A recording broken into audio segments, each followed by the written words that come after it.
doing. Das ist das, was der Herr getan hat.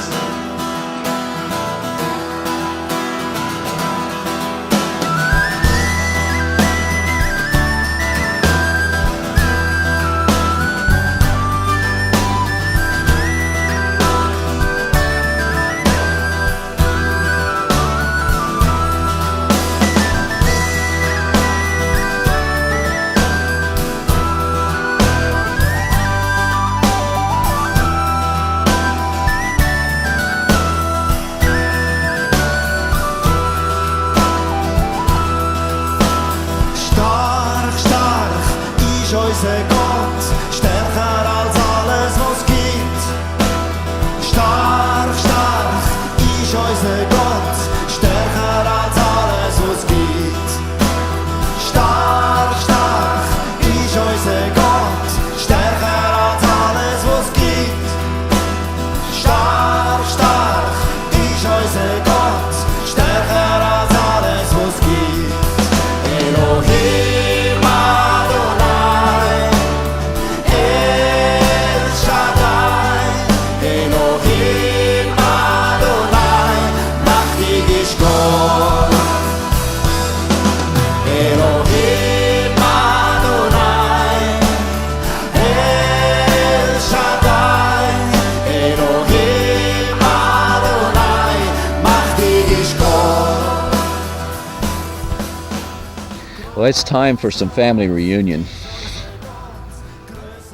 There's so many splinters across the Mennonite Church that are a result of unresolved conflicts, that it's time for some healing to occur so that we can, as an Anabaptist family, come back together again and to relate together one another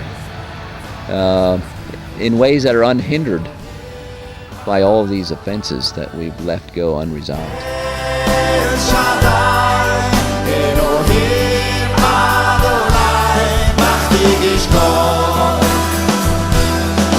Elohim Adonai, El Shaddai, Elohim Adonai, machtig ist Gott. In the year 2002, God simultaneously stirred the hearts of Swiss Reformed pastors in Switzerland, Amish believers in Northwest America, and a group of Mennonites in Southeast Pennsylvania. Supernaturally, God brought these three groups together with other Swiss Reformed and Anabaptist brothers and sisters, all of whom longed for healing. On May 1st through May 4th, 2003, we all attended Heal Our Land, a conference held in Winterthur, Switzerland by a parachurch ministry called Stiftung Schleife. Approximately 900 people of Anabaptist and Swiss Reformed State Church heritage, along with other denominations, came together from Europe and North America for the express purpose of being reconciled to each other. One of the Amish brothers at the conference said to me during one of the breaks that the type of people that God created Anabaptists to be is the zealous people. We're zealous, and what happened in the persecution years is that zealousness, because of sin, became this stiff-neckedness and this stubbornness today. And as we're healed and restored, that zealousness will be restored. That zealousness to reach the lost and to evangelize will be restored. In a sense, that's what was cut off from the Reformers, was when they rejected the Anabaptists, they rejected that fiery evangelism that God wanted to birth to reach as many people as possible, because God's heart is to reach people that He created with love so that they can spend eternity with Him and be with Him and fellowship with Him. So there was this desire for evangelism that got cut off from the Reformers. In that division, we sinned against each other. In that sin, until it's repented of, it continues to reap down through the ages. And so we have reaped, as Anabaptists and Reformers, this mountain of sin that continued to expand and grow and affect. The conference was all about repenting and reconciling so that we could purpose to walk in unity, so that those things could be restored that were lost. And not only restored and reconciled, brother to brother, loving each other deeply as Christ loved us. Because that's God's heart, is that we will walk together in unity as a body, that Reformer and Anabaptist, along with the rest of the whole kingdom, will walk in this incredible unity, not just for ourselves, but for the world, that the world will know that we are God's kids, and they'll see this profound difference from the Christianity that exists today. That's God's heart, is for the world to catch the fire of the Anabaptists and the Reformers, and to be set afire to know the love of God that changes lives.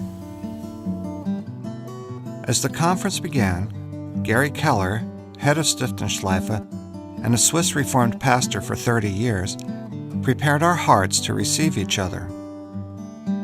No one quite knew how to begin healing the deep pains of rejection in spiritual fathers and sons.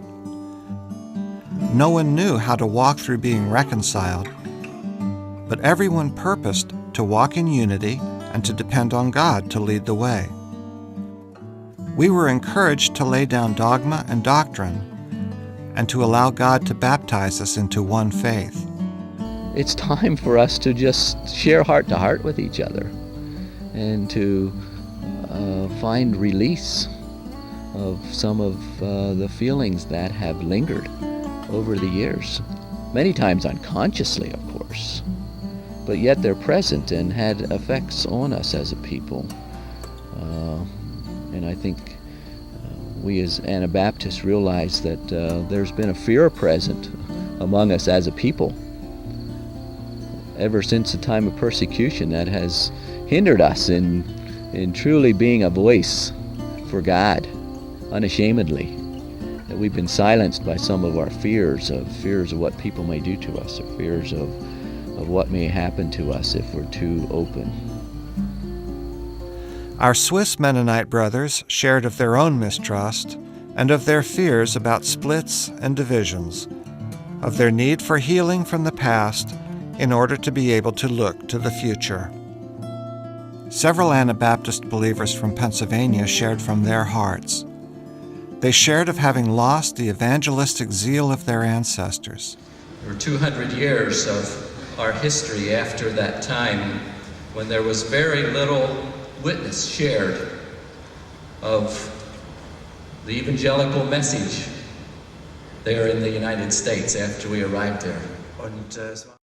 They shared of our need to grieve over the effects the persecution years have had on our people.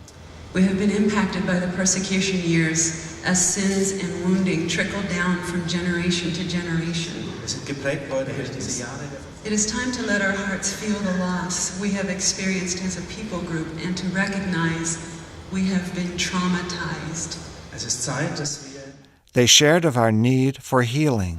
To this very day in many Mennonite churches on a Sunday morning, und bis heute ist es so, dass in vielen mennonitischen Gemeinden an einem Sonntagmorgen you'll hear a prayer that says something like this. man ein Gebet hört, wo es etwas so lautet: We thank you, O God, Wir danken dir, O Gott, that we can gather here today in freedom, dass wir hier uns in Freiheit versammeln können, without fear of being molested by the authorities. ohne Angst haben zu müssen, dass die Behörden uns belästigen. And while we are grateful and thankful for the freedom we have in America, Und wenn wir tatsächlich dankbar sind für die Freiheit, die wir haben in Amerika, that prayer says something about who we see ourselves as a persecuted people. macht dieses Gebet doch eine Aussage über unser Selbstbild als ein verfolgtes Volk.